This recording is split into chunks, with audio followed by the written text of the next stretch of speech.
नमस्कार दोस्तों, स्वागत है आप लोग का हमारे YouTube चैनल पर। दोस्तों, आज का हमारा विषय है अलंकार। अलंकार अलंकार जिसका अर्थ होता है आभूषण, गहना। जरा 30 सेकंड के लिए आप लोग सोचिए कि ये अलंकार अर्थात आभूषणों का प्रयोग क्यों करते हैं। जी हाँ, बिल्कुल सही समझा आप लोगों ने।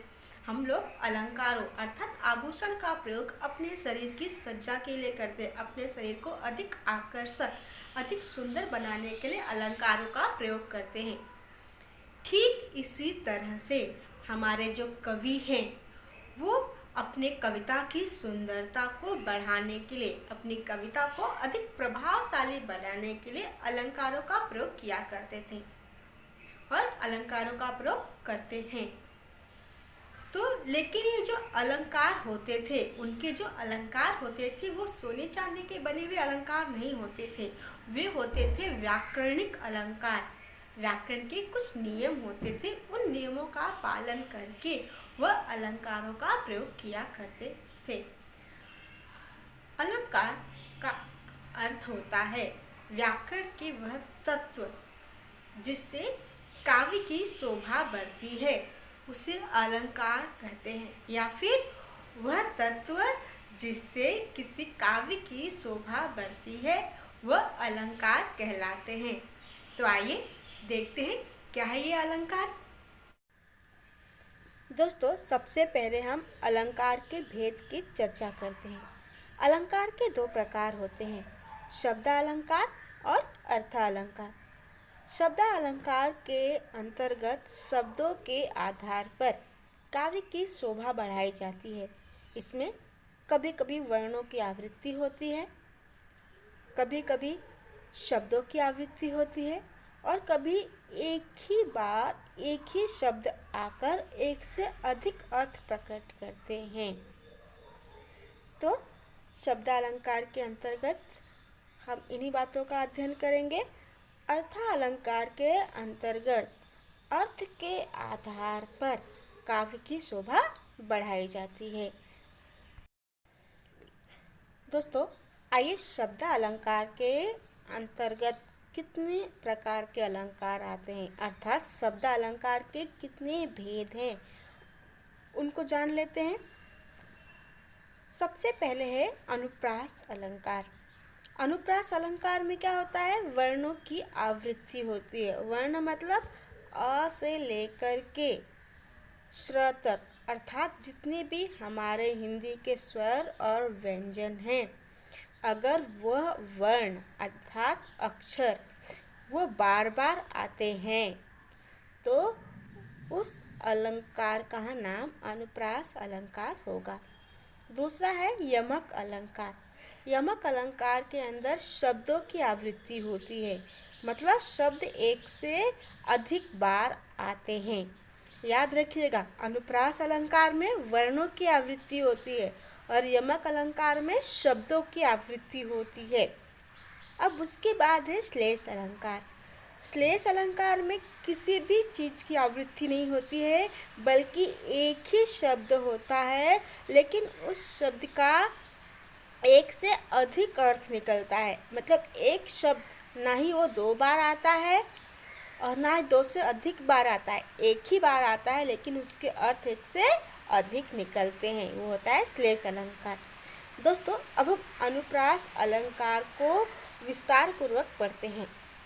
अनुप्रास अलंकार काव्य में जहाँ समान ध्वनियों वर्णों की एक से अधिक बार आवृत्ति होती है वहाँ अनुप्रास अलंकार होता है। दोस्तों, आवृत्ति का अर्थ होना है रिपीटेशन, मतलब एक ही चीज़ जब बार बार होता है उसे कहा जाता है आवृत्ति। अब इस अलंकार में, अनुप्रास अलंकार में क्या होता है, एक ही वर्ण या एक ही ध्वनि बार बार आती है, वहाँ पर अनुप्रास अलंकार होता है। उदाहरण में ध्यान दीजिएगा, कौन सा वर्ण बार बार आ रहा है, लाल रंग के जितने भी अक्षर लिखे गए हैं वो सभी वर्ण जो है बार बार आए हुए हैं। पोथी पढ़ी पढ़ी जग मुआ, पंडित भया न कोय। अगर इस दोहे में आप देखेंगे तो प वर्ण जो है वह 3 बार आया हुआ है। तो अगर हमें अनुप्रास अलंकार की परिभाषा याद रही तब हम बहुत ही आसानी से अनुप्रास अलंकार को पहचान लेंगे। जिस दोहे में भी कोई भी अक्षर बार बार आएगा, कोई भी वर्ण बार बार आएगा, तो तुरंत आप समझ जाएंगे यह अनुप्रास अलंकार है। परिभाषा याद होना बहुत ज़रूरी है। अगला उदाहरण देखते हैं। तरिनि तनूजा तत कमाल तरुवर बहुछाए। इस दोहे में त वर्ण की आवृत्ति हो रही है। दोस्तों आइए अब यमक अलंकार के बारे में अध्ययन करते हैं। यमक अलंकार की परिभाषा। काव्य में जहाँ एक शब्द एक से अधिक बार आए परंतु उनका अर्थ भिन्न भिन्न हो, वहाँ यमक अलंकार होता है।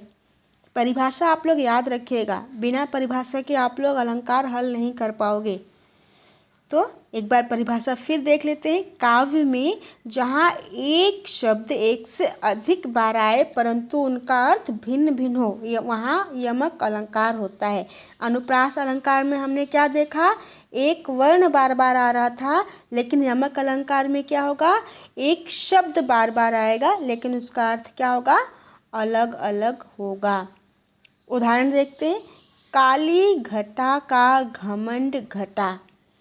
अब इस पंक्ति में घटा शब्द 2 बार आया हुआ है, लेकिन पहली बार घटा का अर्थ है बादल और दूसरी बार घटा का अर्थ है घटना अर्थात कम होना। तो इसलिए यहाँ पर क्या है, यमक अलंकार है। काली घटा का घमंड घटा अर्थात काले बादलों का घमंड कम हो गया।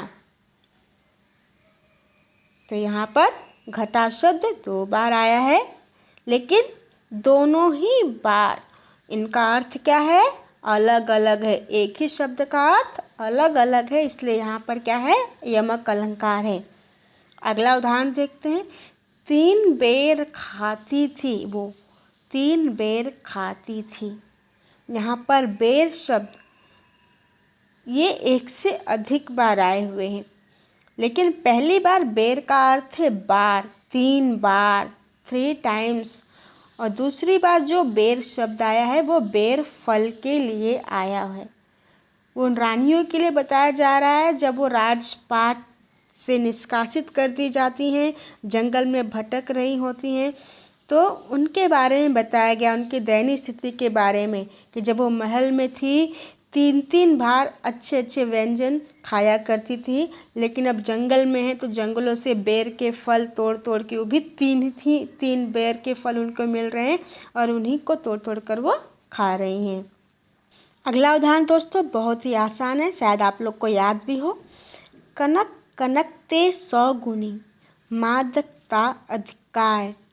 तो यहाँ पर कनक शब्द 2 बार आया हुआ है, लेकिन पहली बार जब कनक आया हुआ है तो उसका अर्थ है सोना अर्थात गोल्ड, और दूसरी बार जब कनक आया है उसका अर्थ है धतूरा। धतूरा जो महाशिवरात्रि के दिन भगवान शंकर के ऊपर अर्पित किया जाता है, उनकी पूजा में वह फल होता है, कटीला फल, और उसके सफ़ेद रंग के फूल होते हैं।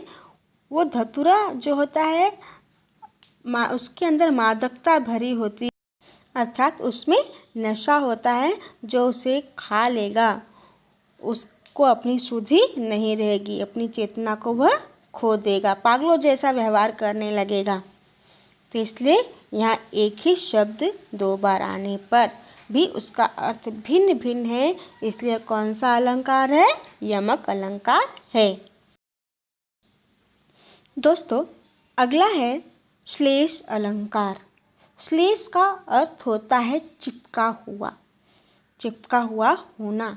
जब एक ही शब्द में एक से अधिक अर्थ चिपके चिपके हुए होते हैं, वहाँ श्लेष अलंकार होता है। याद रखिएगा, यमक अलंकार और श्लेष अलंकार में अंतर है।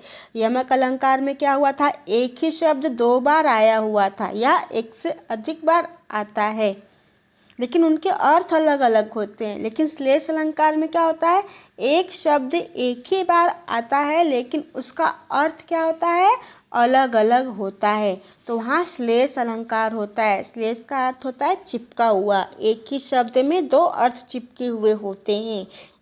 याद रखिएगा अंतर श्लेष अलंकार और यमक अलंकार में, कंफ्यूज मत होइएगा, ठीक है। उदाहरण, सुबरन को ढूंढत फिरत कवि व्यभिचारी चोर।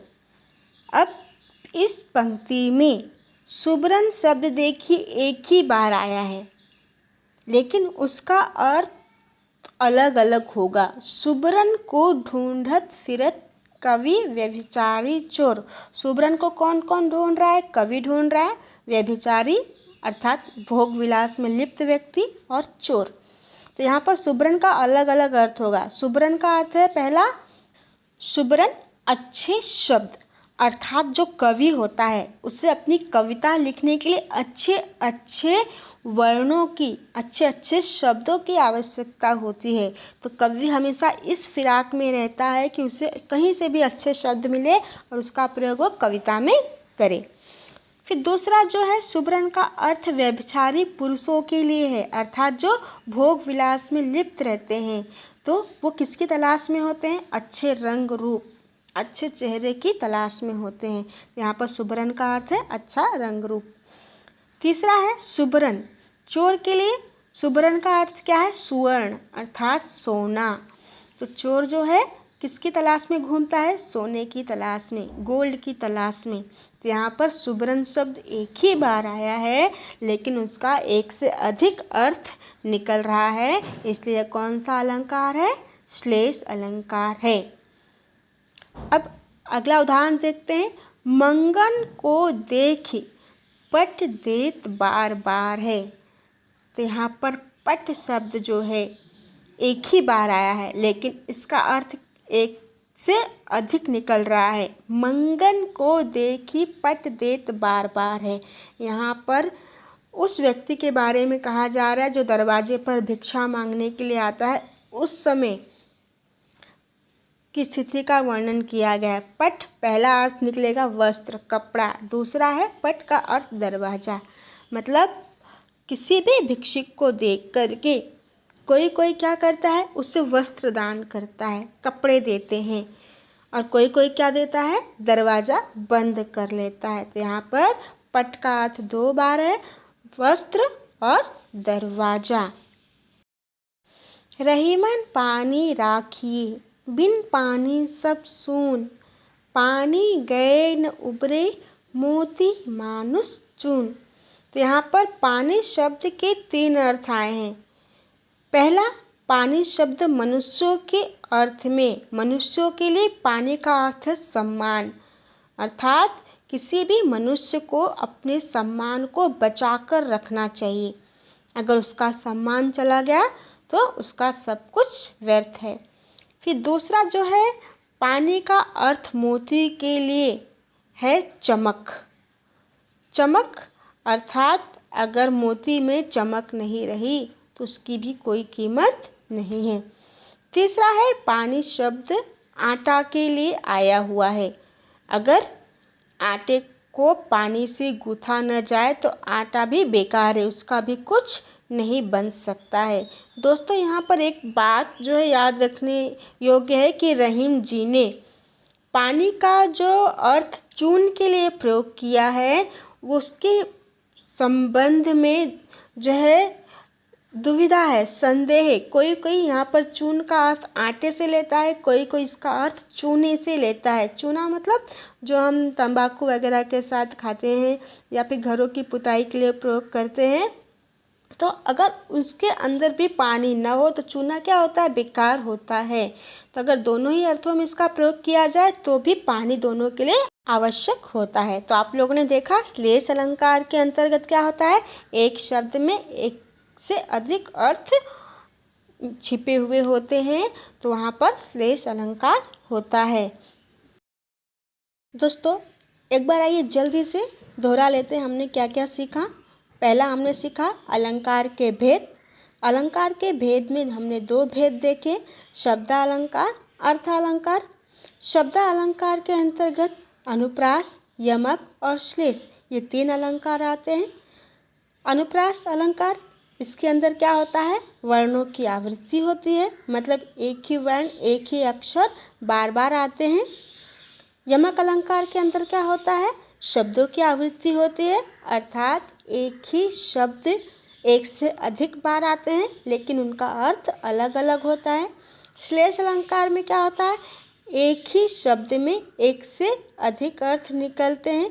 शब्द एक ही होता है लेकिन उसका एक से अधिक अर्थ निकलता है, तो वहाँ श्लेष अलंकार होता है। तो दोस्तों आज के लिए इतना ही। उम्मीद है आपको मेरा यह वीडियो पसंद आया हो। आप हमारे चैनल को सब्सक्राइब कीजिए, वीडियो को अधिक से अधिक लोगों में शेयर कीजिए और अगर कोई सुझाव है तो कमेंट कीजिए। मिलते हैं अगले वीडियो में, तब तक के लिए नमस्कार।